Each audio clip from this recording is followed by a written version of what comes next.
Nearly 3 decades on, the JonBenét Ramsey murder remains one of America's most notorious and disturbing cases, and as continued interest in the story shows, there are still a number of things about it that don't make sense.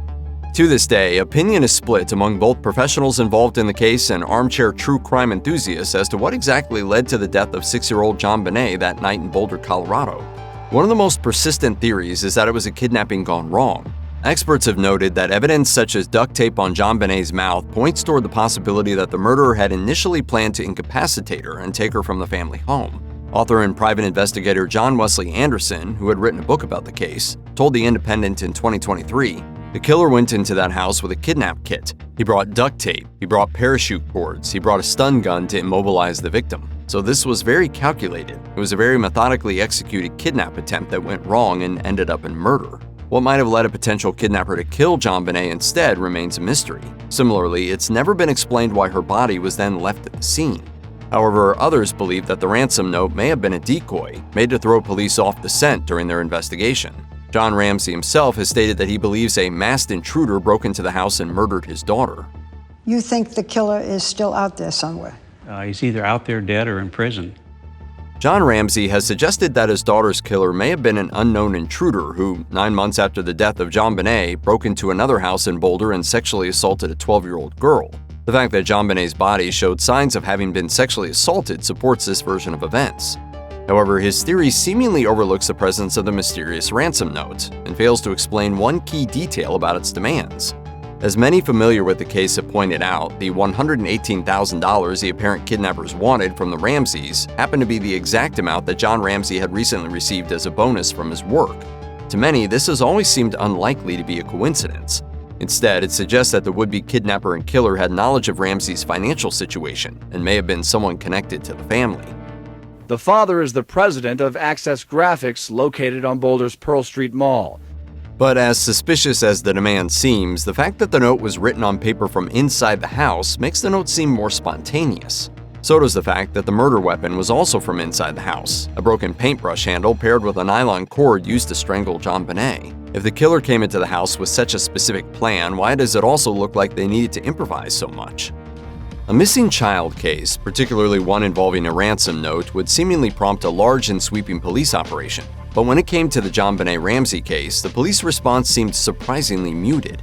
The fact that John Ramsey was the one to find JonBenet's body is bizarre, especially after police were already under instruction to search the house for her. At the very least, it suggests poor work by the investigators in the hours after the alarm was raised. And the fact that John was able to search the house again at all, instead of the police clearing it of people and treating it as a crime scene, had major repercussions for the investigation going forward. On finding the body, the distraught father carried his daughter's body upstairs, leaving the door to the basement open. Doing so contaminated the crime scene and destroyed what might have been vital evidence that could have helped bring the killer to justice.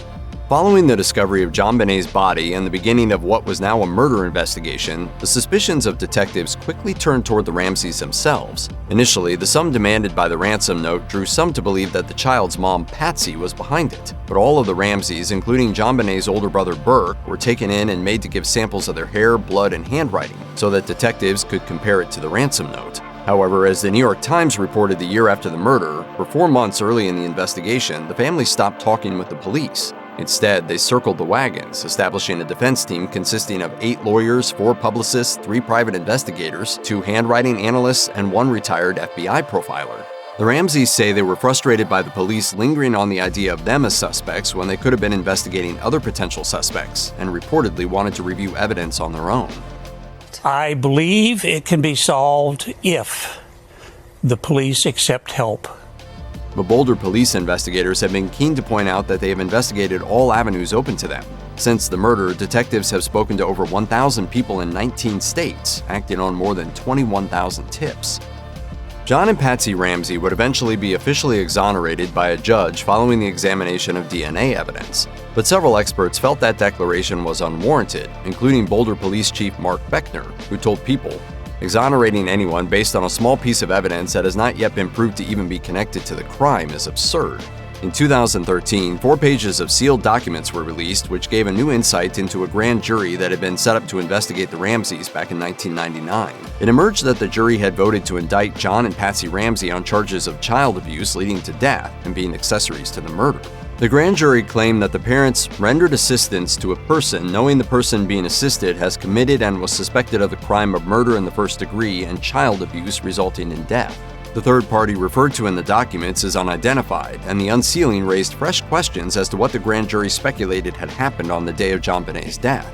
Patsy Ramsey died from ovarian cancer in 2006, but in response to the unsealing, John Ramsey's lawyer argued that all the remaining documents ought to be published to give a clearer view of the aborted grand jury, which in the end never indicted the Ramseys.